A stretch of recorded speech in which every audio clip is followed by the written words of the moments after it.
Hello students, welcome to Unacademy. This is the largest online learning platform. Here we have structured courses for almost every examination that we have in the country.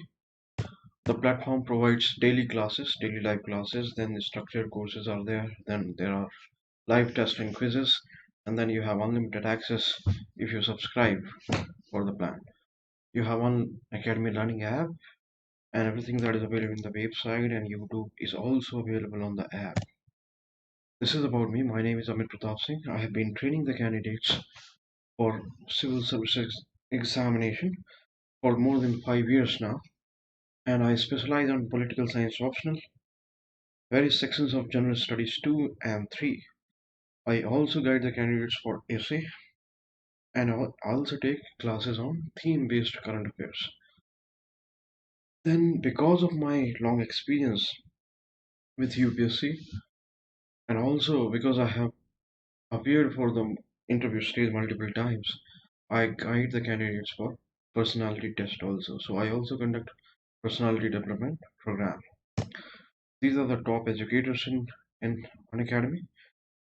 You subscribe the plan, then you have access to the courses provided by them. Otherwise, also you have access to these courses. You can see them.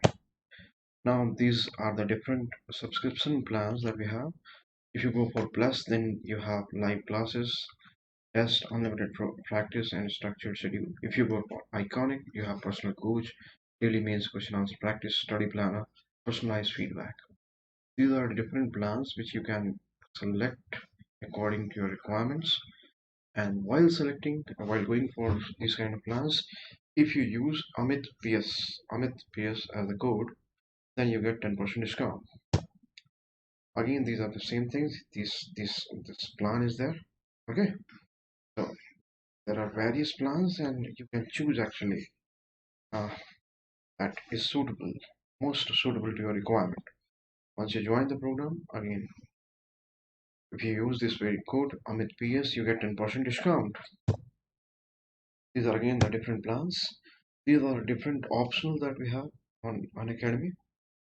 Okay, so there is almost any optional any optional that we have in UPSC. Almost all the options are there in this very platform. Okay, again these are different subscriptions for the different durations. So you can choose according to your requirement. Again, if you go for this kind of subscriptions, if you apply this very code Amit PS, you get 10% discount. Okay, so in the last class, we discussed about, or we started discussing about how PSIR syllabus is going to be useful for your preparation, not only for this very paper, but also is going to be very useful for general studies as well as essay paper. I also discussed that although the syllabus that we have is huge, it is vast, I agree, but the topics, 60 to 70% of the topics that we have in this very optional is to be studied anyway for the provision of general studies.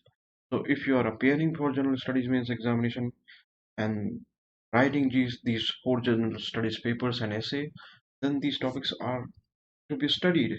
Okay, so it's good that all those topics become part of your syllabus in your optional, then that is going to serve two purposes simultaneously. I discussed about the section 1 of our syllabus, that is political theory, theory of state, justice, equality, rights, then democracy, concept of power, political ideologies. Okay, I needed to discuss after that Indian political thought and Western political thought. Okay, so political thought is something which actually uh, uh, establishes or provides norms and values, and it correlates them with the political processes. Then this is something that we are going to see in case of Indian political thought and Western political thought. Now, under Indian political thought, we are going to start our study with Dharmasastras and Arthasastras and Buddhist traditions. Okay, then we are also going to see some political philosophers here. Okay, the prominent among them being Sir Syed Ahmad Khan, Sri Aurobindo, their political thoughts. We are going to study their political thoughts. M.K. Gandhi, P.R. Ambedkar, M.N. Roy. Then in Western political thought, Again, we are going to study about these two Greek thinkers, that is Plato and Aristotle. Then we are going to study about Machiavelli, okay, the first non-medieval thinker, then Hobbes, then Locke, John Stuart Mill, Karl Marx, okay, Gramsci, and Hannah Arendt. Now, all these political philosophers are actually philosophers, okay. So these are actually philosophers that we have. In political science, what we are interested in knowing is their political thought or their political philosophy. So it is only the political philosophy and the political thought that we are actually interested in when we study these political philosophers. Getting it? So, for example, the study of Plato. Plato is someone who studied very deeply in philosophy. Aristotle also, Hobbes, even Locke, Gramsci, Marx, especially Marx. All these philosophers are studied very deeply in philosophy, and you know that Gandhi is studied very deeply in philosophy. But we are just interested in knowing the political philosophy of these very philosophers. In that sense, that is going to make our task very easy. Okay, just because we are interested with their political work, their political philosophy, it is going to narrow down the work that they have actually accomplished, the work they have um, done in the field of philosophy and thought. Okay, again, if you see the ethics paper, you have this moral and thinkers there as part of the syllabus. And many of these thinkers are going to be very useful with regard to your understanding of the ethical issues. Okay, so for example, Plato, Aristotle come very handy when it comes to analysis of any particular issue which involves your knowledge or your understanding of ethics and morality. So there you are going to use them even in your general studies 4 paper, that is ethics paper. You one quotes Gandhi and people like Ambedkar, Saraswati Ahmad Khan, even Arvindo, okay, in his essay paper. So students find the reading of Gandhi, Ambedkar, okay, very important and very useful for their essay paper and also for general studies 1. So this very thing, if you analyze, is going to be very helpful for both GS1 and GS4. Okay, so you are able to see very easily that how this very syllabus is going to be useful for your general studies preparation also. Coming to the section B part or the part B of paper 1, we have Indian government and politics here. Okay, so what is Indian government and politics? What it will include? Here you will see that again the syllabus seems to be vast, but it is going to cover history part that is required for GS1. Then it also going to include polity part that is for GS2. Okay, and then it includes various socioeconomic issues which again are part of GS1 and GS2. They are to be studied. Sometimes many of the terms which are used as part of the syllabus of PSIR have been used, okay, verbatim in GS syllabus. So you can, that is why I suggested even in the last class you should actually match the syllabus of PSIR with the GS syllabus. And then we have thirdly, after history and polity, we have Indian politics. Okay, so Indian politics actually is to be studied along with the polity part. The polity part is something that, for example, you study Lakshmikant or D.D. Basu. We are just going to include the political analysis or some political aspects and are going to see some themes, for example, federalism and all in greater detail. That is the difference. Otherwise, it is going to be same. Even the study material, for example, the history part is going to be same. So, for example, if you study Bipin Chandra or general studies, then here again I'm going to recommend you the book that I'm going to recommend is Bipin Chandra only for this history part. And for polity part also, I'm going to recommend Lakshmikant and D.D. Basu. So all those books which you find very useful for general studies and especially for even for prelims examination are going to be very useful for your optional. So that happens very rarely in case of optional. Okay, in many of the options you do not find any kind of similarity, but here you have this very benefit. Coming to the syllabus part, Indian nationalism. So under Indian nationalism, you have to study political strategy of India's freedom struggle. Okay, so you know that different strategies have been adopted in different times, in different point of time. So initially it was more of a constitutionalism under the moderate leadership, and then when Gandhiji came into the forefront of this very national struggle, then the struggle actually acquired the dimension uh, where masses became part of it. Then under the leadership of Gandhiji, you have seen various movements. So non-cooperation movement, civil disobedience movement are there. Then in the same phase, you have militant and revolutionary movements also, under so many militant and revolutionary leaders.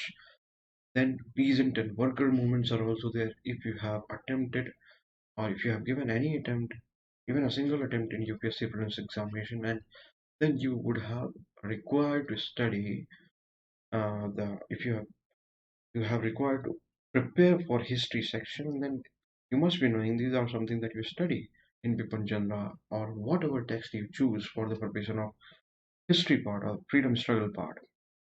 Okay, then comes important issue here that is the perspective on Indian national movement. Okay, although Bipanjanda does not dwell much on this very part, but still in the very introductory chapter of this very book, that is Indian freedom struggle, uh, where one of the co-author is Bipin Chandra. The authors actually provide different perspective there. You go and study the introduction chapter of Bipin Chandra, you will find the perspective here. Although all the perspective which are to be studied as part of our PSIR syllabus are not to be found there, but still you will find the socialist, then Dalit perspective, then some discussion on Gramscian thinking and related discussion on Marxist also. Okay, so, what is the perspective here? It is a way of looking at national movement. Some say that uh, it was truly national and India together, the people in India together fought against a foreign power.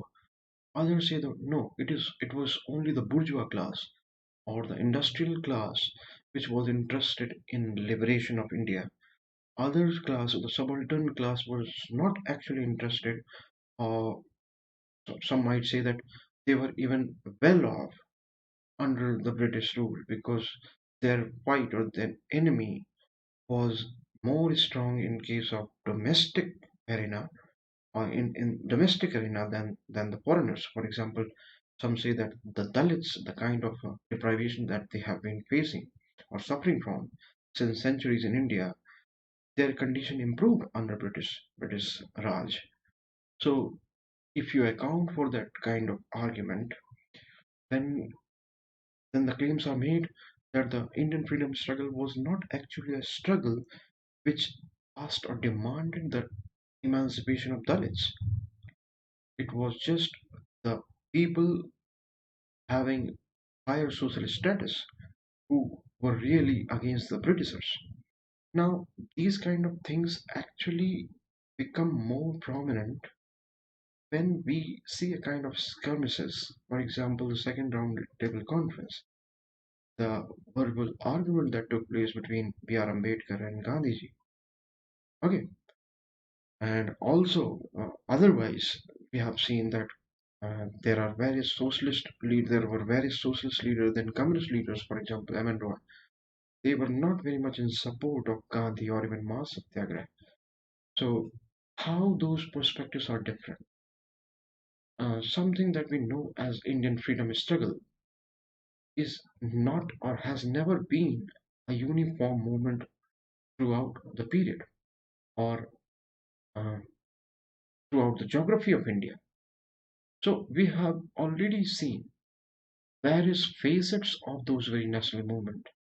Even when we go for the most general understanding and the reading of it in texts like Bipan Chandra's India's Freedom Struggle. Here we are going to study those different perspectives, those different lenses that scholars have adopted in order to study Indian national movement. That discussion is going to be very enriching, okay? And there you will see that yes, certain grains of truth are to be found when it comes to the analysis of Indian national movement. When we apply different kind of lenses, we are also going to weigh the merit in the arguments that have been forwarded by different schools. So, for example, Cambridge school is there, Socialist school is there, Marxist school is there, then subaltern school is there. So again, if you study these kind of topics, it is again going to make the understanding of modern Indian history. Okay, uh, you will be able to develop greater insights when it comes to the history part, the Indian freedom struggle part of the modern history. That is going to be very useful in writing very good answers in in in your GS paper one, and that kind of perspective is also going to be very useful in coming out with very good arguments when you associate any particular topic of essay by providing any historical account of it. Okay, so that is going to be very useful. Making, then coming to the next topic, that is making of the Indian Constitution. This you know that you anyway you have to study that as part of polity, okay, and also GS2 in mains. So polity part, that is to be covered for prelims stage and GS2. So here we are going to study about the legacies of the British rule. This is the first chapter of Lakshmikant, or second chapter of Lakshmikant, and again the starting chapters of D.D. Basu. Then different social and political perspectives. Okay, so again we are going to see that how constitution was made, uh, how the British Raj affected the constitution making in our case, and how the constitutional forefathers who actually practiced the art of possible while deliberating upon the nature of the constitution in Constituent Assembly dealt with various conflicting issues that uh, that were present during those days in our country. So that kind of perspective is going to be very careful in this very topic. Then the silent features of Indian Constitution, that is going to include fundamental rights, duties, preamble, directive principles, judicial review, basic structure doctrine, parliamentary system, and and amendment procedures. So these are again the starting chapters of Lakshmikant and D.D. Basu. Okay, now how at all they are different? Is there anything different when we study these chapters or these topics under PSIR? They are not different when it comes to the real substance of the topics. We are just going to include the views, the opinions of the scholars here. Okay, so that we the answers that we write becomes more marks fetching. So analysis is going to be slightly deeper than that we have in polity, or we have in, say for example, Lakshmikant book. Okay, so we are going to see those topics by the lens, or by adopting, or by including, by analyzing the opinions of jurists, political scientists, okay, and by scholars that have, for example, Granville Austin, Ivor Jennings, those scholars that have studied Indian Constitution deeply, their opinions is going to matter here. Okay, so that is what is different when you compare this very part with the polity part that we have for GS. But still, you must have seen that the opinions of the jurists and the scholars is to be found in books like Lakshmikant and D.D. Basu also. And one cannot say that the opinions that you will study under political science cannot be used in your GS answer. No, you have full freedom to write the names of those jurists, those political scientists, even in your GS paper. There is no problem at all. The only thing that has to be kept in mind is that you don't have to become very technical when it comes to the uses of those terms which are exclusively used in political science. So you just have to be careful with the wordings, the terms. Okay, there is no problem so far as the names of the scholars, jurists, political science is concerned. They can be used very in a very liberal way that can be used in your GS and essay paper. Okay. Now next is the principal organ of the union government. Now again the polity part you can see here. Envisaged role of and actual working of the legislature, executive and supreme court. Okay. That is judiciary. Then principal organ of the state government, that is the union government. Then we have the same thing for state government, the legislature, executive and high courts. Then grassroots democracy. Again recall the paper 2, GS paper 2. You have to study that. Okay. Then significance of 73rd and 74th Amendment, Panchayati Raj and municipal government, the grassroots movements. Okay, so you have to study about the 73rd and 74th Amendment here. Now, what has been the attempt in those very amendments? What was intended? What was our intention actually in the initial years of 90s, in 1990s? Now, how Panchayati Raj fare or local self-governments fare at this very moment of time in India? We are going to analyze that. Again, we are going to include the analysis, the studies of the scholars, okay, different committees that have been established to study their functioning. Okay, so for example, in this case, it is Manishankar Iyer committee. But if you recall the questions that have been asked, so for example, there was a question in the year 2017 in GS paper 2, which demanded your understanding of Panchayati Raj and local self-governments, their functioning, and what else can be improved here. So the knowledge that one had, the candidates who were having this political science as their optional were able to do very much very good in those very questions. Okay, students having public administration as the optional also found useful the knowledge that they acquired in their optional. But it's still the dimension that we are going to cover in political science is the widest that any other option can provide. Okay. Now, the next is statutory institutions and commissions. Here we are going to study about different commissions here. For example, Election Commission, CAG, UPSC, Finance Commission, National Commission for Scheduled Caste, National Commission for Women, National Commission for Scheduled Tribes, National Human Rights Commission. Okay, the changes that have taken place in the case of National Backward Class Commission, National Commission for Minorities. Again, the same thing that you see in Lakshmikant books like Lakshmikant and D.D. Basu, but just one more thing that will be needed here is the inclusion of the analysis of political scientist and a jurist.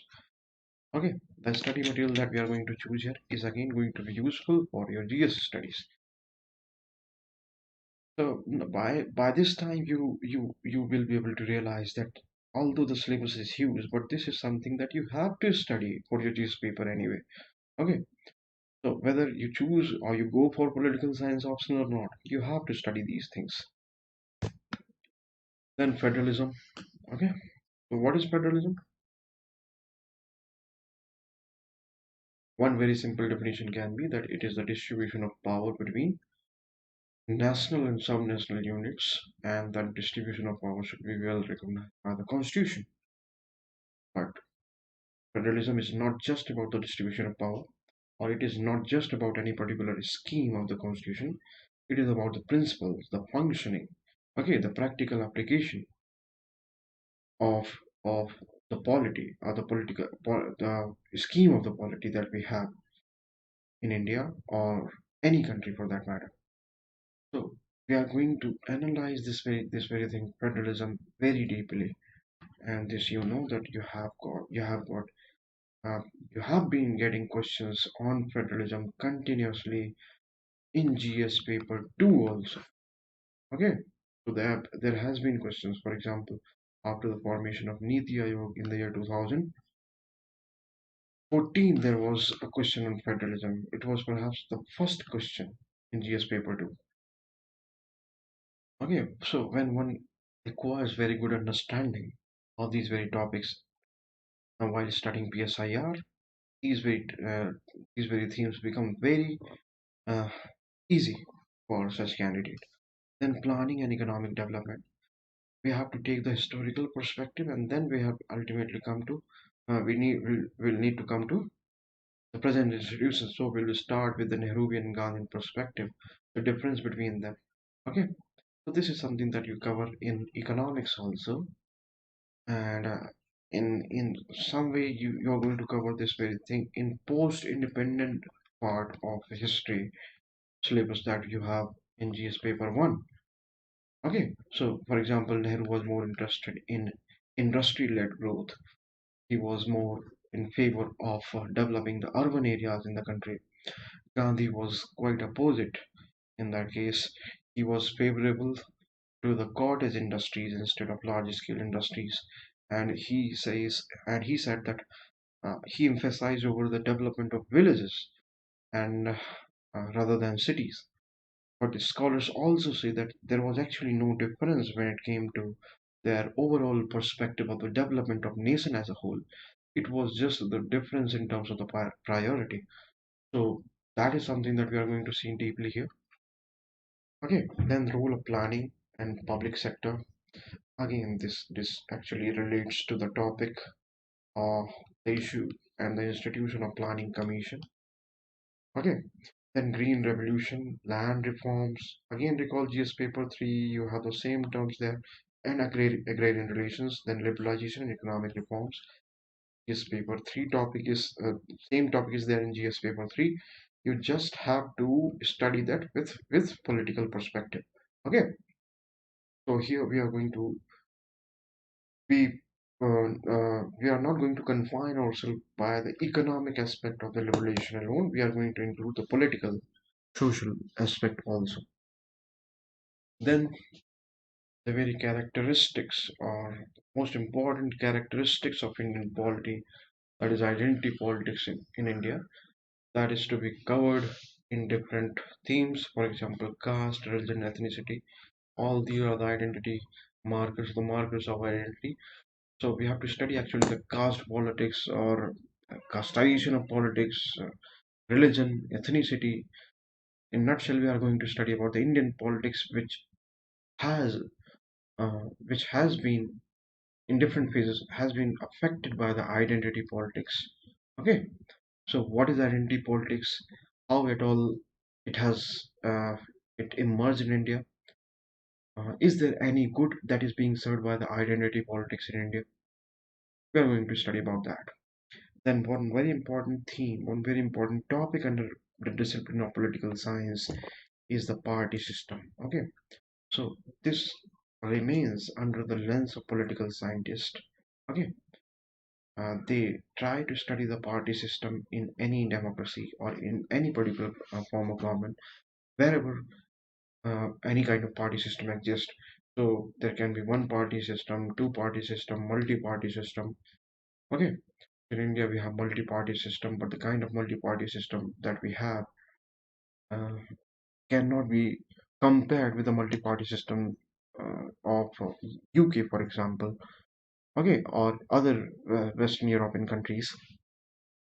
Then there are various uh, studies, uh, both by the Indian political scientist and the political scientist of other countries, where the kind of norms, rules, and uh, procedures that have been adopted and concluded in the study of party system elsewhere are not matching or they are not applicable in case of India. We are going to see how the uh, details of Indian polity, how the party system in India actually is unique in various sense. Okay, then here also again we are going to study about the pressure groups. So under party system only we are going to study about pressure groups, although even at this very point you must be knowing or you might be knowing the difference between pressure group and party system. Parties, political parties and pressure groups. What is the difference? If you recall the syllabus of GS paper 2, you have this very part in that very syllabus, this very thing in their syllabus. You have to study party system and pressure groups in GS paper 2 also. Then trends in electoral behavior. As political scientists, electoral behavior is something which we should be actually interested on to study. And this, because this is decisive, especially in case of democracy, this becomes very much decisive. Okay, then changing socioeconomic profile of legislatures. So the socioeconomic profile or the social and economic status uh, of our legislatures have been changing. Okay, right from the time of independence. Various factors have actually contributed to this kind of change, and we are also going to study all those very factors. Then we are going to compare it with period, say for example, just after independence, the first Lok Sabha. What was the socioeconomic profile of those legislatures? And then in the decades of 1780s, how that particular set changed over time, and what is the kind of set that we have at present time. Okay, so we are going to have that kind of comparison. Then social movements, very important topic, and again going to be very useful for your GS1 and in many sense GS2 also. So civil liberties, human rights movement, women's movement, environmental movements. Okay, so this is going to be very useful. And there have been questions both in GS1 and GS2, especially in GS1, there have been questions on social movements. So study of these topics is going to make you is going to be useful for GS1 also. Then comes paper 2. Okay, many of the students or candidates who opt for PSIR are actually interested in the second paper, and that is why they opt for this very optional. But I would suggest you that it is paper 1 and especially the section A of paper 1, which is the backbone of political science and international relations. So in my course also, I'm going to cover that particular part. Okay, firstly, I'm going to cover that particular part. That is going to be my first uh, part of that of the course. And after that, while I will come to this very particular paper, then you will realize that many of the things that we are going to study in paper 1, section A, then all those things are to be applied in order to understand the concepts that we have in paper 2. The first is comparative politics. Under section A, part 2 of the paper, we have comparative politics. Now, this has this is a well established sub-discipline under the discipline of political science. This should not confuse you because when political science as a discipline expanded or developed for the analysis of the political processes, for explaining their behavior, analyzing them in depth, we needed to go for comparison. Okay, so comparative politics is going to include all those tools, approaches which is going to make our study of political behavior and political events very comparative. Getting it? So here we are going to study about the major approaches of comparative politics. And under major approaches, we have political economy approach, political sociology perspective and approach. Then the limitations of comparative math. So comparison is one way of analyzing any particular happening, any particular event, process, behavior, etc. In that sense, it actually enriches any particular discipline. Same is true for comparative politics. But with passage of time, this sub-discipline of political science has actually evolved. So we are going to see its evolution, how the older approach yielded to the new approach that we have while comparing the politics of different countries or the political phenomena of different countries, how the tools which are used in the comparison have undergone refinement so that we could actually compare and just compare the political phenomena, political systems. So various concepts we will come to know while studying the paper one part are going to be revised completely in this part of the syllabus. Okay. Then, if you recall that we have studied the theory, or we needed to study the theories of a state in paper one in section A part. Then again, something called state is coming in this very second part also, the state in comparative perspective. So we are going to again study the characteristics and changing nature of state in capitalist and socialist economies. So what is the nature of a state in, say, for example, USA, and how it can be compared with nature of a state, say, for example, Mexico or Cuba or even Russia or in any West Asian countries, the kind of state that we have, say, for example, in North Korea. Okay, we are going to see how they are different and how the state has undergone change even in countries which might not be having that kind of political skirmishes or political conflicts that we see in case of North Korea or Western Asian countries. So, for example, what has been the nature of change when it comes to the state in USA? Is it really a capitalist state, or it is a state which serves only the bourgeois class in that very society? Or how do we compare it with the Indian state? So all that thing is going to be studied. Then the politics of representation and participation. If you just recall, we studied about the party system and pressure groups in section B part of our syllabus in paper one. We are again going to see political parties. We are going to study pressure groups and social movements in advanced industrial development societies. Now, these terms, although they are similar, but the content here is going to be changed, but it is not going to be completely different. Once we understand one thing, whether it be the party system in India, it is not going to be difficult to understand the party system elsewhere. Okay, because the concept, the definition of party system, the political parties, what are political parties, what are pressure groups, that is not going to change. Okay, similarly, the social movements, if you study what are the social movements in India, how has environmentalism emerged in India, okay, if you study that, then the same kind of themes are going to be studied here also. Although the content will be different, but it will not be entirely different. Then comes this part, globalization. Okay, now if you recall that GS3 third paper, then it has to be studied in the GS3.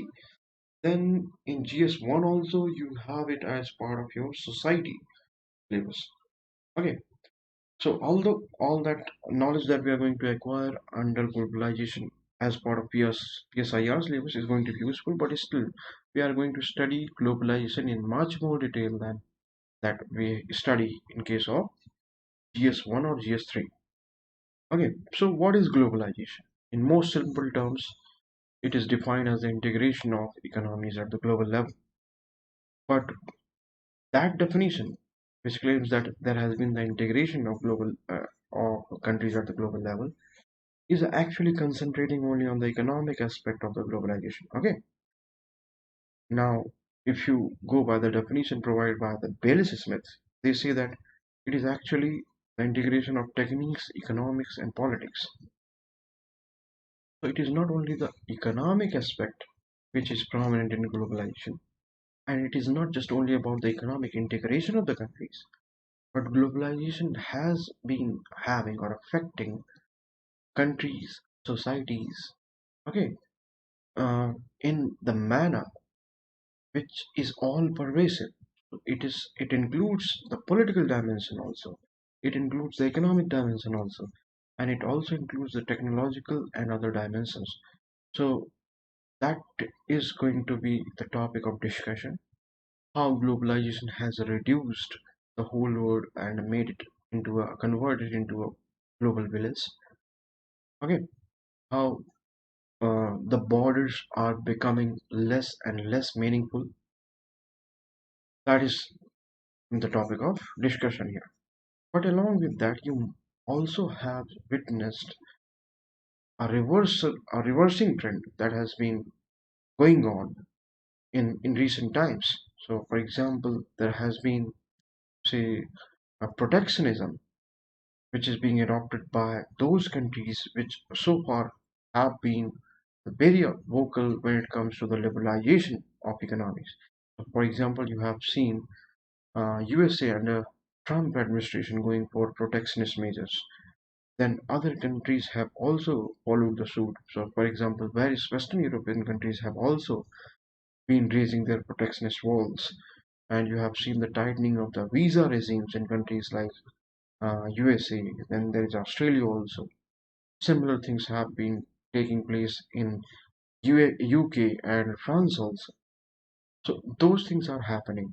So all those being are termed as anti-globalization measures. Okay. Now there is another school of thought which says that there is nothing new about globalization. So for example, if you talk about the trade that is happening, it is just because of the invention of steam engine, then the opening of the sea lanes of communication and other media of transport. Only the intensity has increased. Globalization has always existed, even in the ancient times. Others say that integration of the global economies, okay, the integration of the transport system around the globe, that has actually decreased when you compare it with the medieval time. Okay, so there are counterclaims also.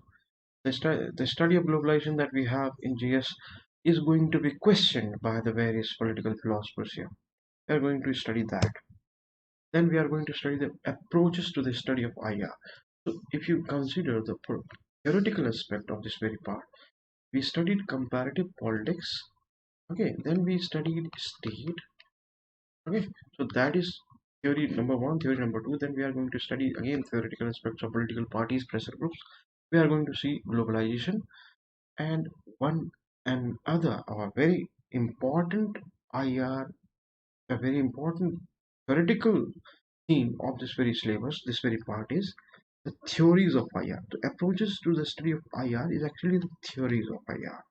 Okay, just like there are theories of state. Okay, that is just like we have theories of state, then there are theories of IR also. So theory of IR means what? Theories of international relations. So what those theories of international relations are going to do? If they are theories, they are going to serve their purpose. And what is their purpose? The purpose of theory is to explain. So they are going to explain the events that take place at international arena. Okay, so they are going to actually explain the conduct, the behavior of the actors at the global level. Okay, now explanation can be motivated by different set of principles which is held by different set of scholars.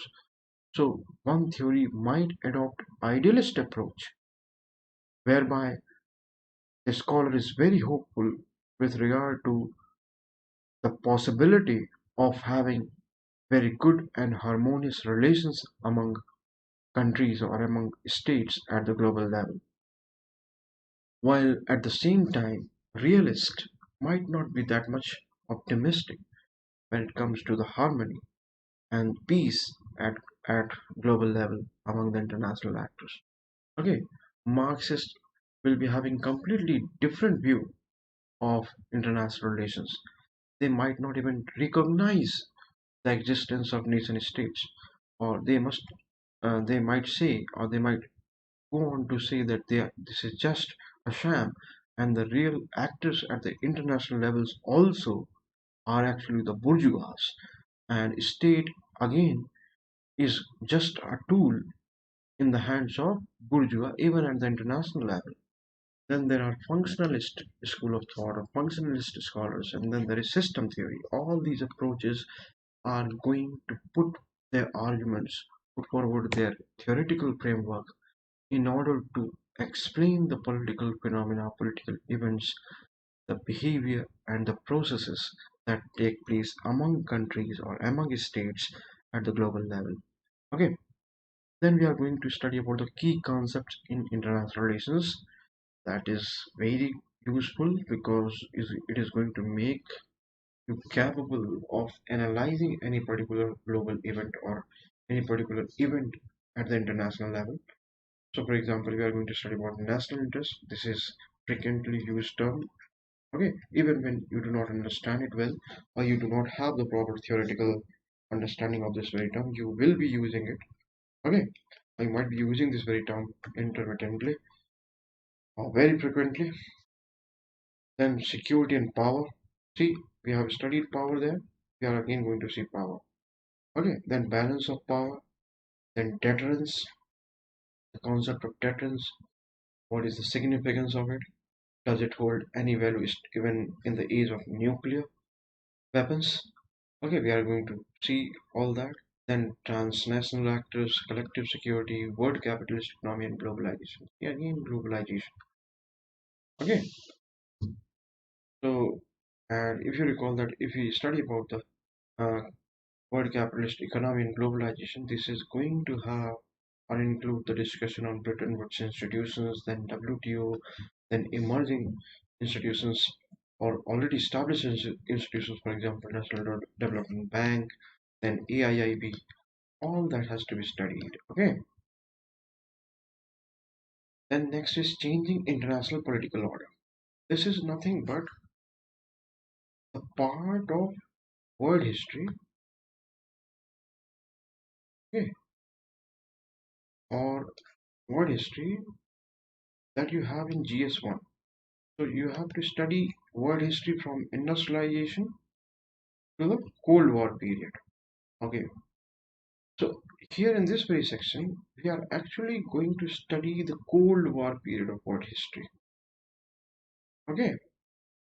So that is going to be again very useful, especially in the latter decades of the last century. It is going to cover the period especially from 1945 to 1991 and after 1991 to 2001. So this is that we have to study. And now you know that you have to actually study this as part of your world history syllabus. This is actually the last chapters of world history that you have to cover for GS1. So there is a rise of superpowers. How that happened? That happened after World War II. Okay, because superpower is what? It is indicating towards USA and USSR.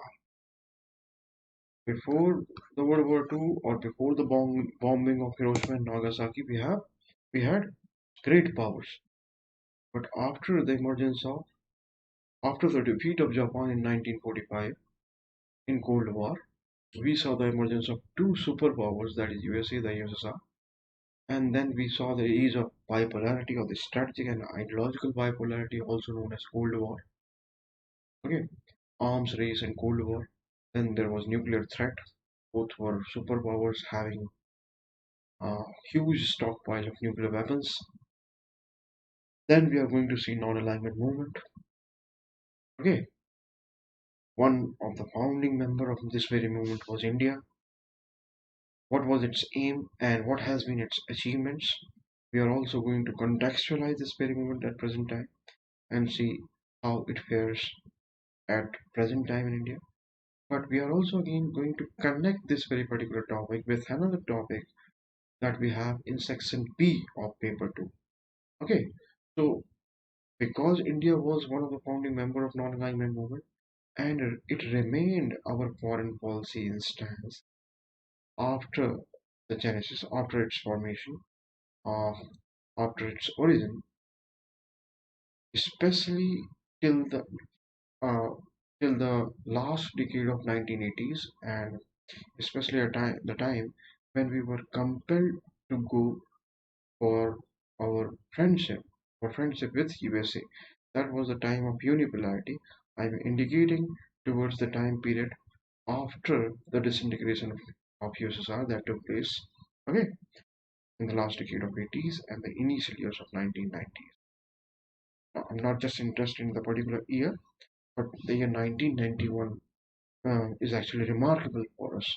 And after that, it is the age of unipolarity, where we needed to go for uh, strengthening of the relations with USA because of the revision of the treaty, or the security treaty, or the treaty of friendship that we had with USSR. Because the inherited state of USSR, that is Russia, was not willing to share the stakes when it comes to the mutual security of India and Russia. Russia, because of various compulsions of its own, also needed to go behind the capitalist camp.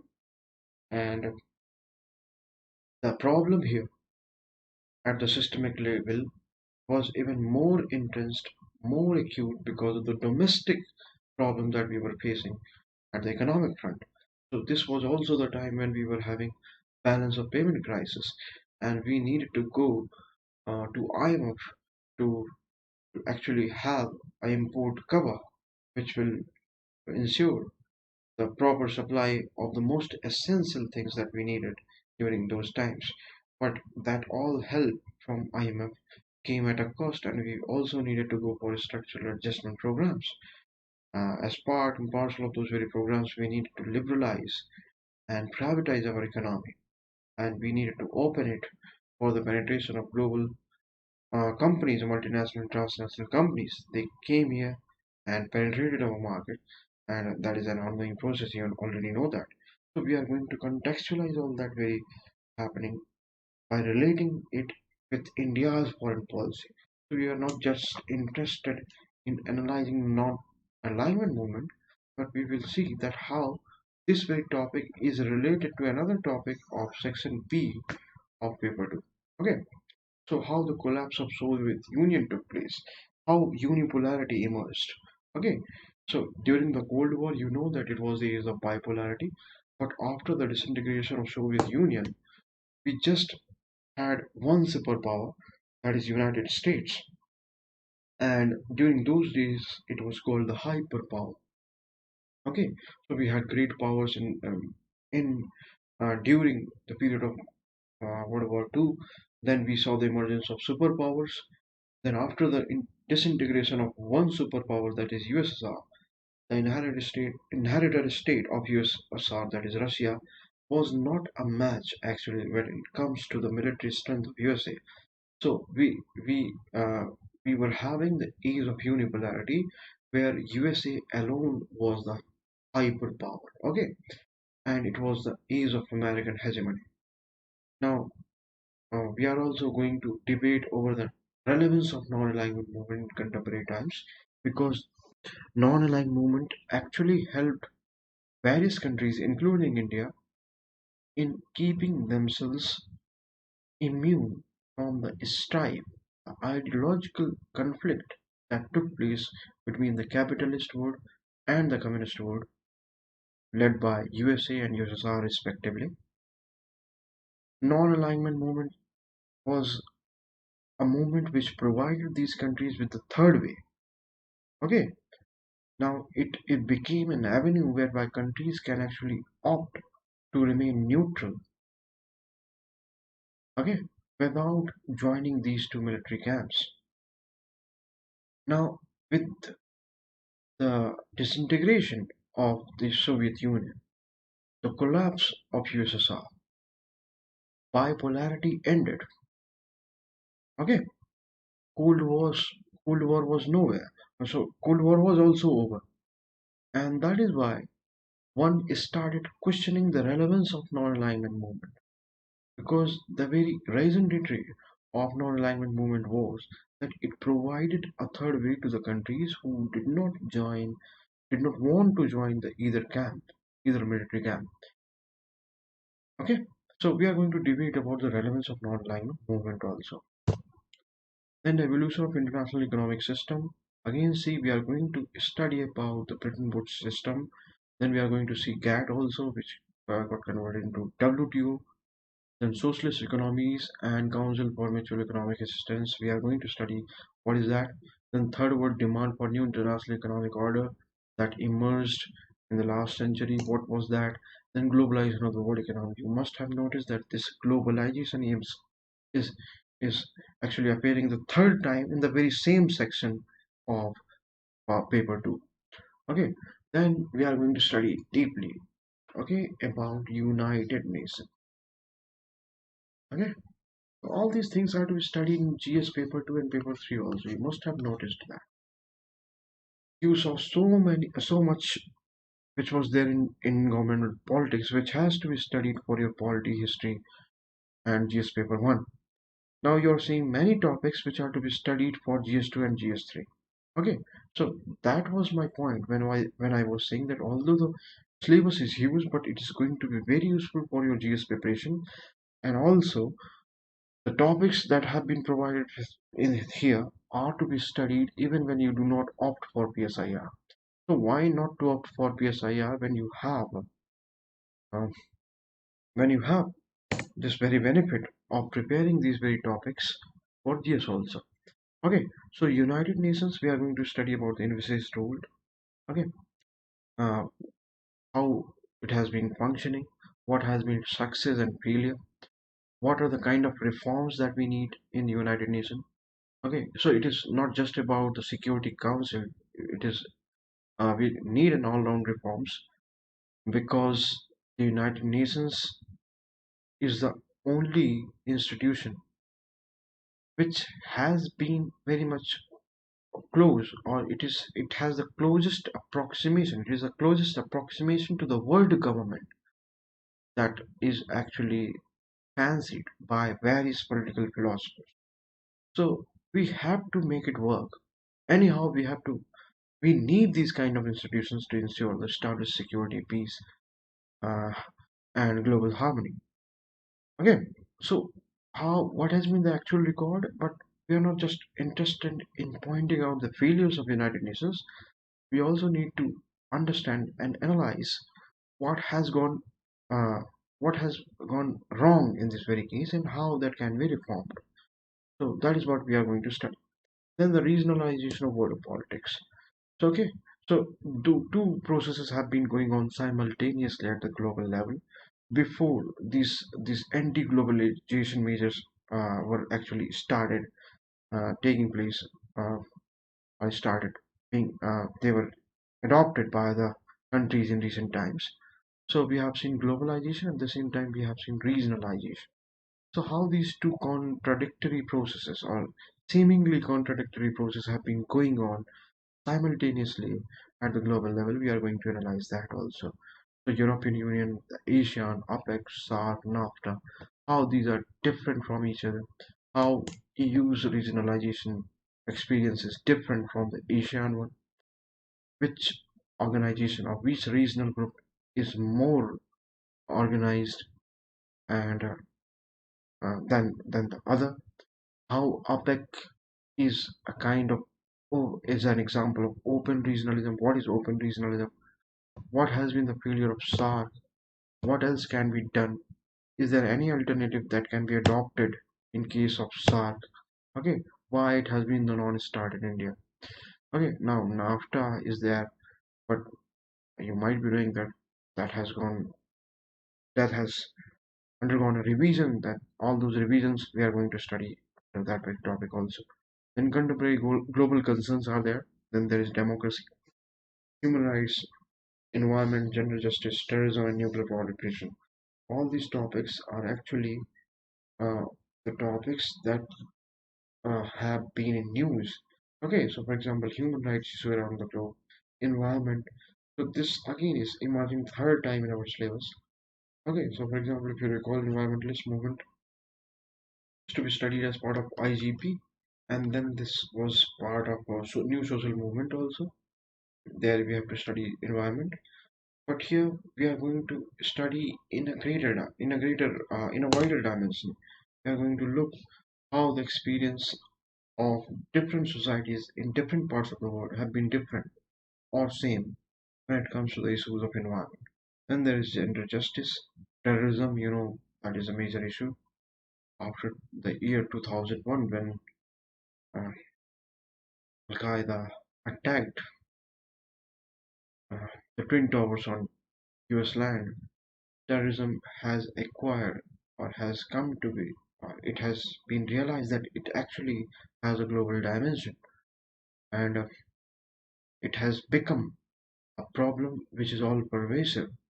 It is no more a local issue which is to be dealt by countries at local level. Then there is nuclear proliferation right after Second World War. This is the issue that the world is facing. How we have to neutralize the threats emerging from nuclear proliferation. What can be done on this front without or along with the safeguard and the security on in the energy sector that countries actually need in different parts of the world. How it has to be done in a manner where countries do not feel any kind of deprivation against them.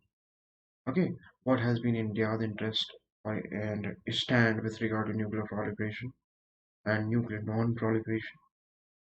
We are going to see that also. Then the last part of the syllabus, that is India and the world. Here we are going to be interested in India's foreign policy. So till this very point, we were actually analyzing the international relations, okay, or the global relations. Now we are going to see those things from India's perspective. So, for example, we studied about non-alignment there in section A. Now we are going to study about non-alignment with India's perspective. But what I will do in my course is that I'm going to combine these kind of similar topics.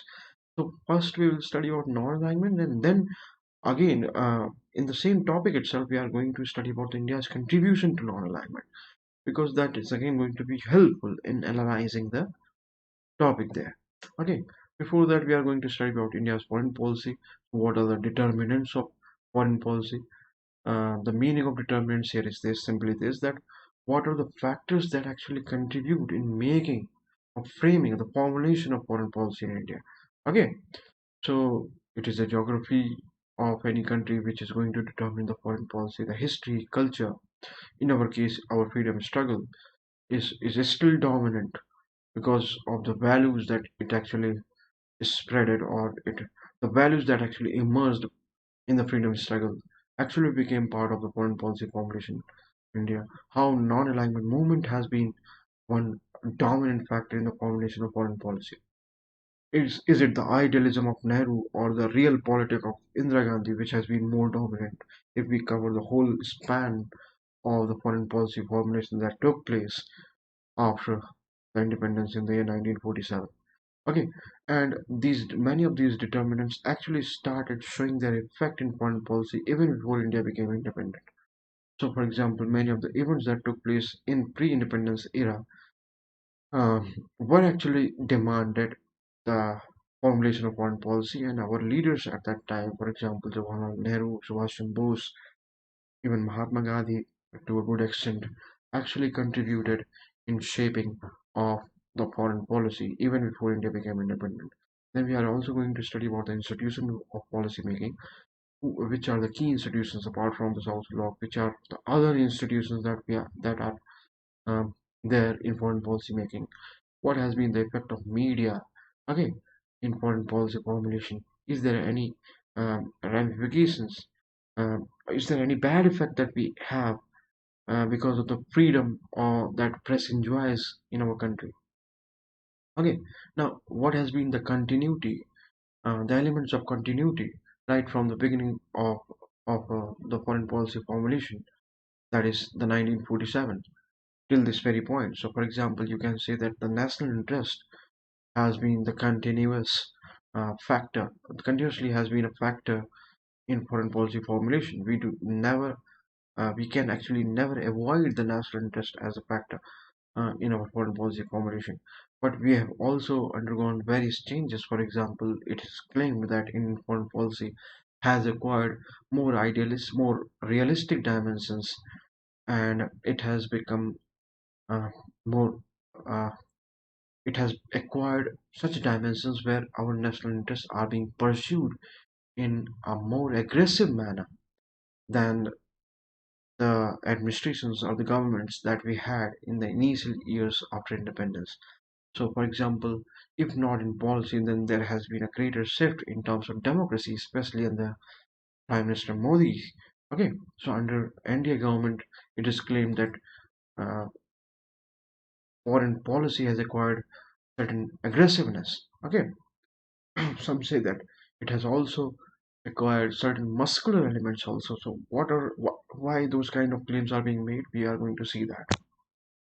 Then comes India's relations with our neighbors. So, we are going to see India and South Asia here.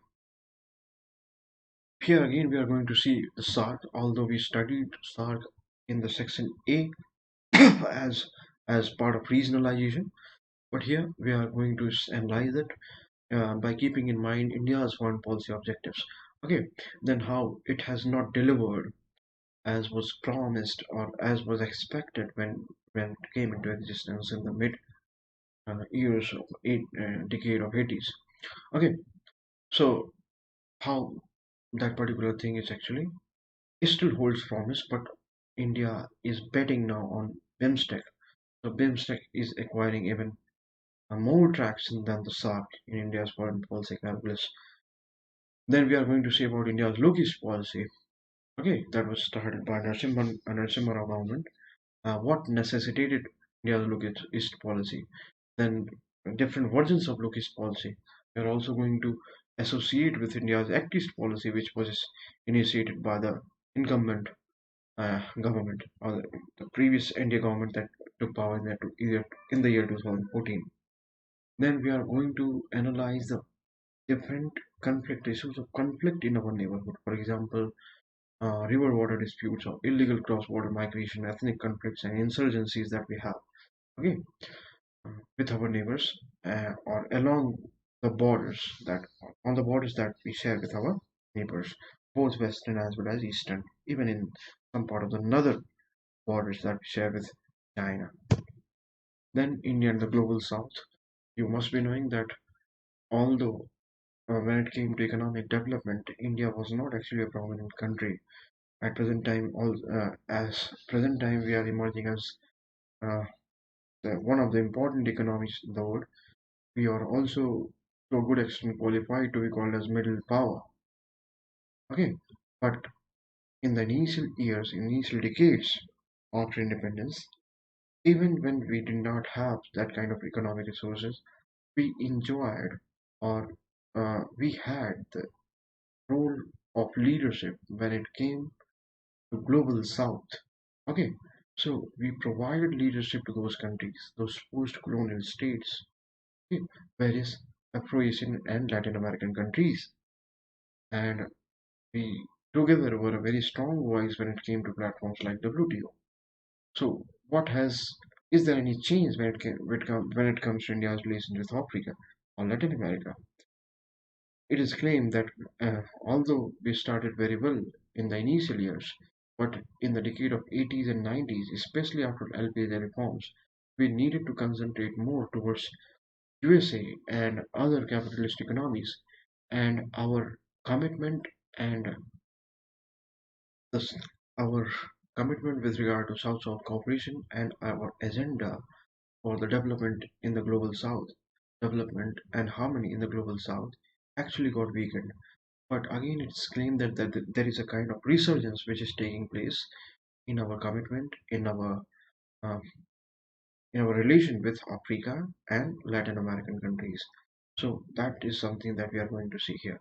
Then, then comes very important topic here. That is the relation between India and the great powers that we have at present time.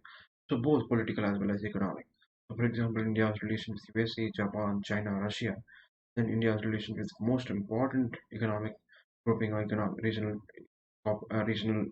group, that is European Union. Then India and the United System. In the section A, we studied about United Nations. Now we are again going to contextualize that debate in UN by keeping in mind India's interest and how India has fared in United Nations. It has contributed well, or it has shown remarkable contribution with regard to peacekeeping role or peacekeeping operations of United Nations. Okay, our participation has been huge, or it has been recognized, acknowledged by different countries and the highest officials of the United Nations. We are going to see that. Then demand for permanent seat in Security Council. I told you that this is going to be a debate which needs to be contextualized in another debate that is regarding reforms in the United Nations system. But this reform is very specific, that is Security Council. The members there in the Security Council are actually the victors of World War II. Now, that very point was actually time in that very point of time, it was necessary to keep those victors in the Security Council because only then they will be motivated to do something for global peace and harmony.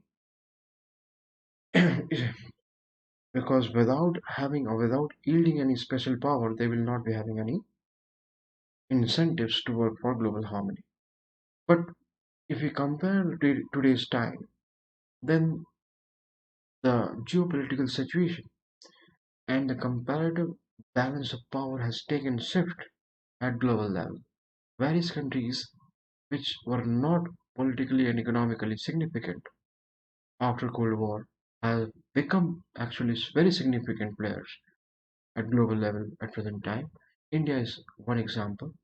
So the Security Council reforms need to take place, or there can be various ways of such kind of reforms. And in that context, we see a demand from India's side for the permanent seat in Security Council.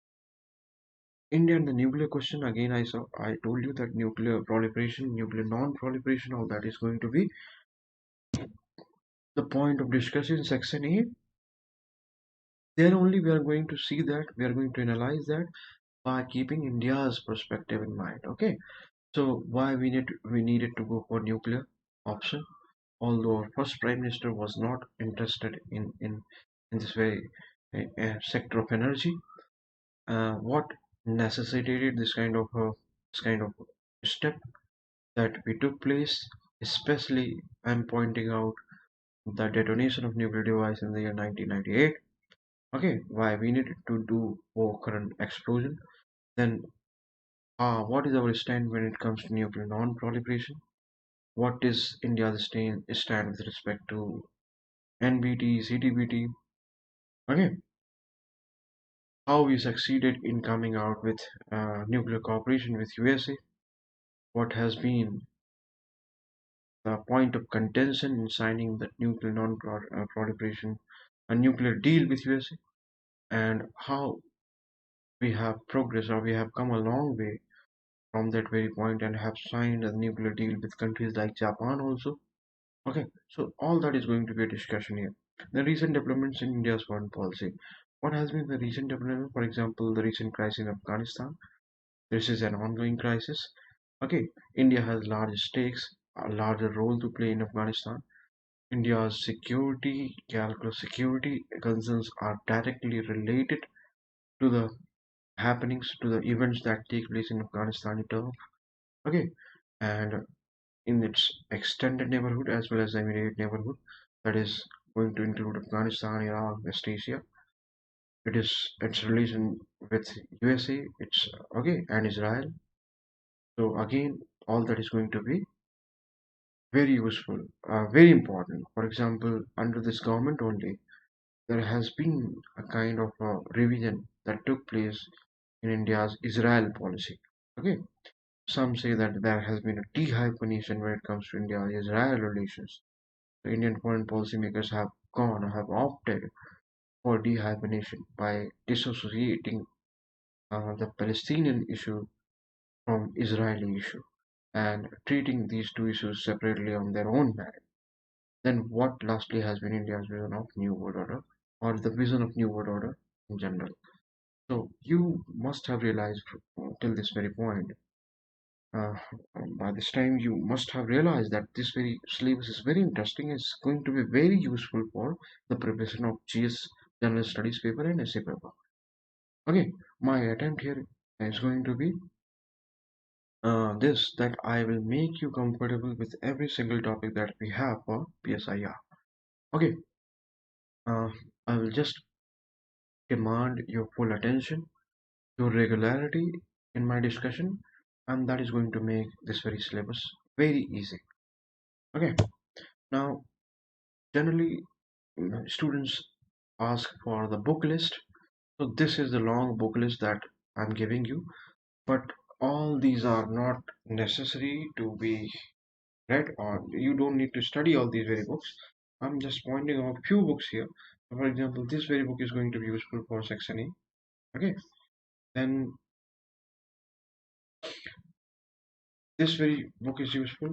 Then you have to go for IGNOU MA material for every section. Okay, so what you have to do, just have to go and select IGNOU material and then match the syllabus of UPSC PSIR optional syllabus with IGNOU's topics, and every single match that you find there, you have to study it. So that becomes your study material, your books that you have to follow. Then other than that, you can go for this book, Political Ideologies. Okay, this is very important book. Okay, this key concepts in politics is also very important, but I'm going to include that in my discussion anyway. So you may skip this, but one, that is this particular book, this particular material, this particular book, and this particular book.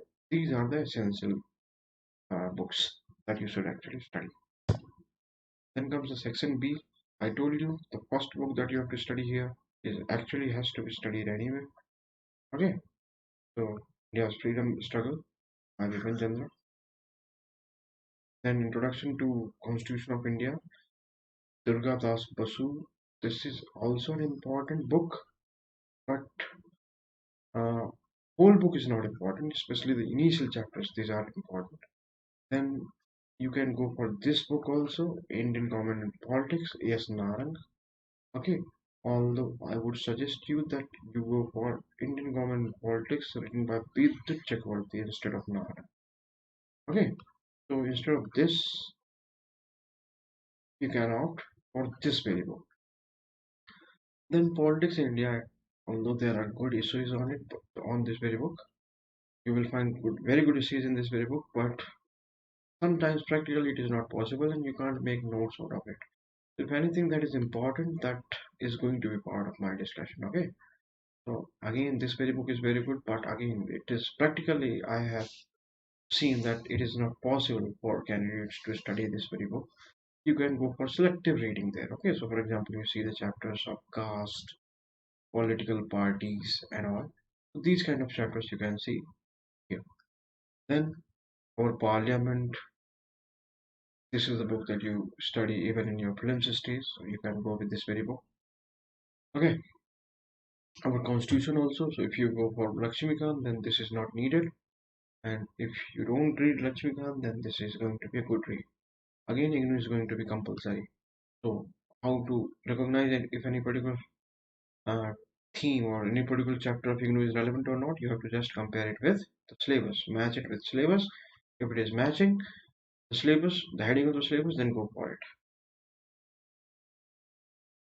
Then comes the paper section 2. You have two books here. That is one by Ellis Smith and the other by Andrew Howard. Both books are very good. You just have to choose one out of these two. Okay.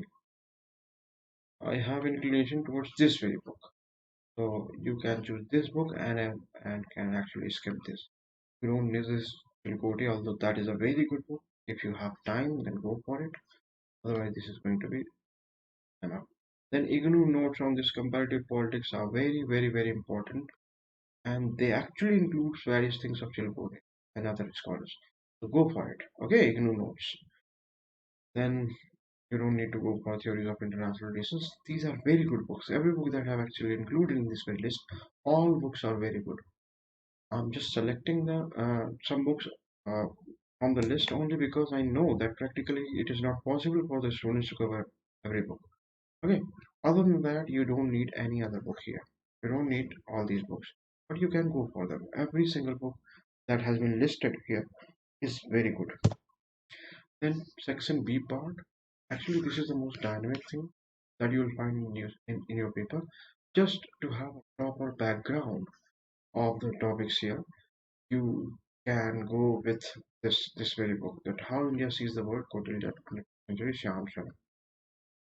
Then you can also go with Does the Elephant Dance? If you have enough time, then Does the Elephant Dance is also a very good book to have a good background knowledge. If you have 2 3 years to prepare, then go for it. Okay, if you are preparing for next year, then uh, because see, there is no point in reading a book if you are not able to recall the details there.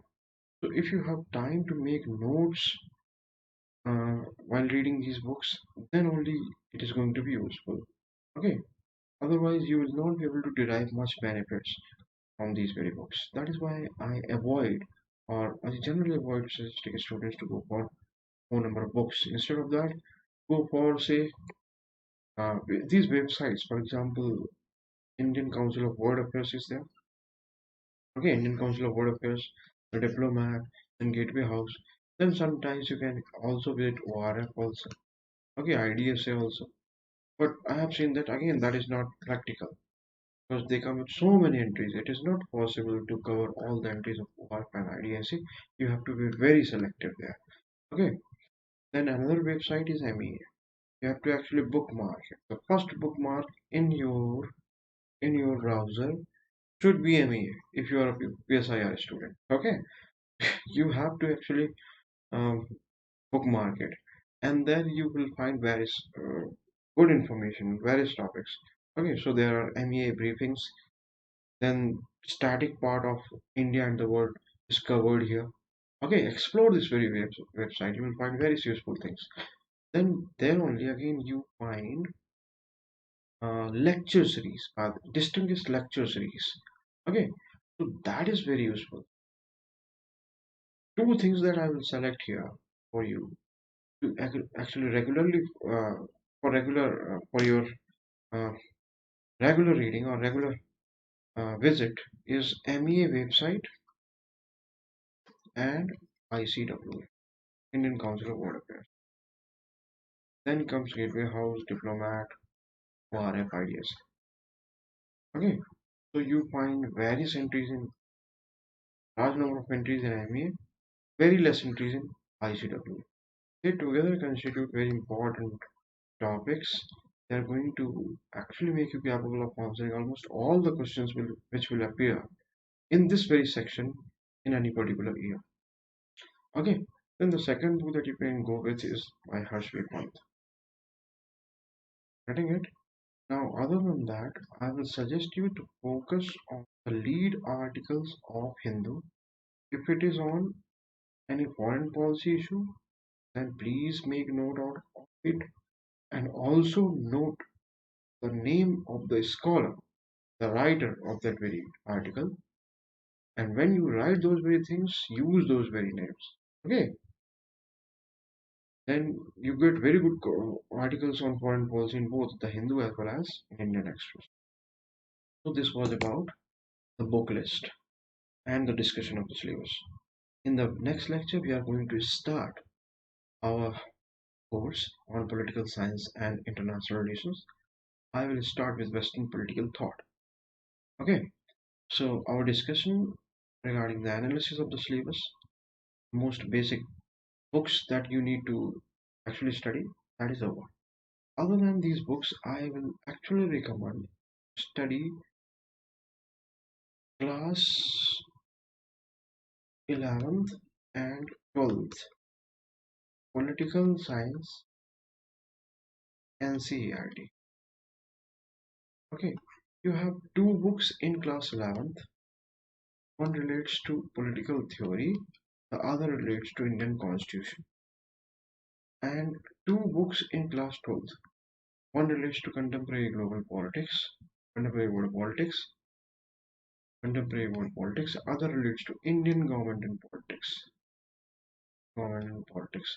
These four books are to be studied. Okay, along with the course that I'm going to have on Unacademy. If you finish these four books, you will be ready, fully ready to grasp anything that I'm going to explain. Okay, students, so this was all about the discussion and the analysis of the syllabus and the requirements, uh, the book, the list of the books that you actually need. Okay, I will suggest you that if any reading is required at this very stage, which is most essential, it is the NCRT. Other than that, I will suggest you to read those books which I just pointed out only after you finish the course. Thank you.